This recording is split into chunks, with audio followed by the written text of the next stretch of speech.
ஒரு பள்ளியில ஒரு மதிர்ச்சா இருந்தா இருக்கிற ரெச்சி போட்டு முழு பேரும் போட்டு பேனைக்கிறேன்.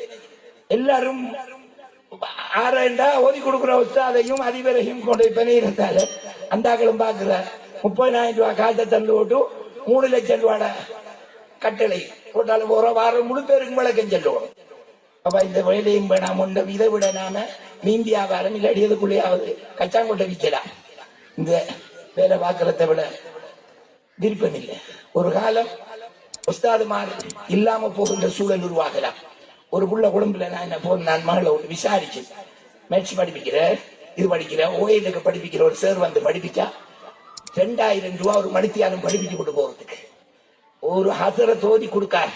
ஒரு மாதம் ஓதி கொடுக்காரு. ஒரு பிள்ளைக்கு 1000 ரூபாய் காசு கொடுக்க வகுத்துக்க பத்துது. நம்மளுக்கு தெரியும் எல்லாருக்கும். ஒரு டியூஷனுக்கு வந்தா கிட்டத்தட்ட 5 மணித்தியாலும் படிப்பிச்சு கொண்ட ஏஎல்லுக்கு போகல 2 லட்சத்தோட போறாரு. ஒரு டாக்டர் வந்து சேனல் பண்ணா ஒரு 100 பேரை சேனல் பண்ணா ஒரு ஆளுக்கு 2000. 100 பேரை சேனல் பண்ணா 4 மணிக்கு வந்தா 9 மணிக்கு போகக்குள்ள 2 லட்சம் ரூபாட போறார். ஒரு உஸ்தாஸ் 10-15 வருஷம் குர்ஆனை மனப்பாடமாக்கி ஆலிமாக்கி ஹாபிலாயி குர்ஆனுடைய எக்ஸ்பெஷல் செஞ்சு ஓதி கொடுக்கிற உஸ்தாதுக்கு சம்பளம் 30,000 ரூபாய் 40,000 ரூபாய். ஒரு கிலோ இறைச்சி ஆட்டை வச்சு வாங்கி 3,500 ரூபாய். தளபதி மீன் ஒரு கிலோ 2,700 ரூபாய். இந்த காசை வச்சு இவர் குடும்பம் நடத்தல. அல்லாஹ்வால நாம எப்படி தப்ப போறோம்? குர்ஆனுக்கு நாம என்ன மகத்துவம் கொடுக்கணும்?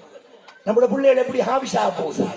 அல்ஹம்துலில்லாஹ். இன்றைக்கு சென்ற வருடம் இலங்கையில தொழுவிச்ச ஒரு ஹாபிலுக்கு சந்தோஷத்துல அந்த மஹல்லா வாசிகள் 40 லட்சம் கொடுத்தாங்க. இதுல 40 லட்சம். நம்மட பள்ளியில 4 லட்சம் காசு கிடைச்சா கரண்ட் பில்லுக்கு வேற, அதிகாரிக்கு வேற, அந்த காசுல புரிச்சு எல்லாம் கொடுத்து போட்டு ஓடுவதா? பிஸ்மில்லா. நாம அது கண்ணியம் நடத்தல. உலமாக்கள் குர்ஆனுக்கு பெருமை கிடையாது. குர்ஆனை நாங்க மதிக்கிறோம். குர்ஆனை ஓதி கொடுக்குற ஆளுக்கு சம்பளம் கொடுக்கறத பார்த்தா மத்த என்ன வேறத்தை பாக்குறோம். அல்லாட கலாமுக்கு என்ன மகத்துவம் கொடுக்கும்? கொஞ்சம் பிள்ளையோட அட்ஜஸ்ட் பண்ணுங்க. ஓயல் பாஷ் பண்றது நமக்கு தெரியும். ஒரு டார்கெட் வைக்கும். இந்த ஸ்கூல்ல 50% ஓலை எடுக்கணும் என்ற உள்ள குர்ஆனை ஓதணும், என்ற உள்ள திருத்தமா ஓதணும், குர்ஆனை முடிக்கணும் என்று ஆசிரிக்கிறார்கள். அல்ஹம்துலில்லாஹ். இன்றைக்கு எங்கட பள்ளி குடியிருப்பு தண்ணி இல்லாத ஊர், கரண்ட் இல்லாத ஊர், எல்லாம் உப்பு நிலம், ஒன்றுமில்லை. இவ்வளவு மதரசா ஆரம்பிச்ச பரக்கத். Hafiz doctor, Hafiz engineer, Hafiz accountant, Hafiz judge, degree முடிச்ச ஹாஃபிஸ் 10-15 எல்லா துறைகளையும் இருக்கு. ஆம்பளை மட்டும் இல்ல, பொம்பளை இருந்துச்சு. 15 ஹாஃபிலாக்கள் வெளியா இருக்காங்க.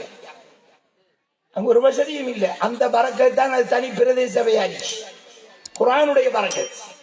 ஏன் சொல்றேன்டா, எப்ப குர்ஆனுக்கு மகத்துவம் கொடுக்கலோ அப்பதான் நம்முடைய குடும்பத்தில் வெளிச்சம் உண்டாகும். அல்லாஹ் தஆலா பரக்கத் செய்யணும். நான் நீண்டமாக பேசிக் கொண்டிருப்பது பொருத்தமல்ல. இன்று இலங்கையிலே ஒரு காலம் இருந்தது. கிழக்கு மாகாணத்திலே 2 ஹாஃபில், ஹஜ்ஜாபிசாவும் அவர் தம்பி சம்மாந்துறையில கொழும்புக்கு போய் தொழுவிக்கிறேன். ஹாஃபில் வேணுமெண்டா இந்தியாவில இருந்து இறக்குமதி செய்தேன் தொழுவிக்கிறதுக்கு. அல்ஹம்துலில்லாஹ். இன்றைக்கு 20,000க்கு மேற்பட்ட ஹாஃபில்கள் உருவாகி இருக்கின்றார்கள். அல்லாஹ் தஆலா அந்த சூழலை உண்டாக்கி இருக்கு. நாம நியத்து வைக்கணும். தாய் தகப்பனுக்கு அல்லாஹ் ஹாஃபில்களுடைய தாய் தகப்பனுக்கு கிரீடம் அணிவிப்பான். சூரியனை விட பிரகாசமான கிரீடம் உம்மா வாப்பாக்கு. அல்லாஹ் சொல்லான், ரத்தில் ஓது. அவர் ஓதிக்கொண்டே இருப்பார். ப்ரமோஷன் உலகத்தில் கிடைக்கிற ப்ரமோஷன் மாதிரி சும்மா இருக்கிற ஒரு கிளாக்கு சிசி ஆகுற, சிசி கிளாக்கு டிஎஸ் ஆகுற இல்ல. சொர்க்கத்தில் உயர்ந்த பதவிகள் அல்லாஹ் இடத்துல எங்க கொண்டை தொங்கலாக்குறாரோ அதான் அவருடைய கடைசி பதவி.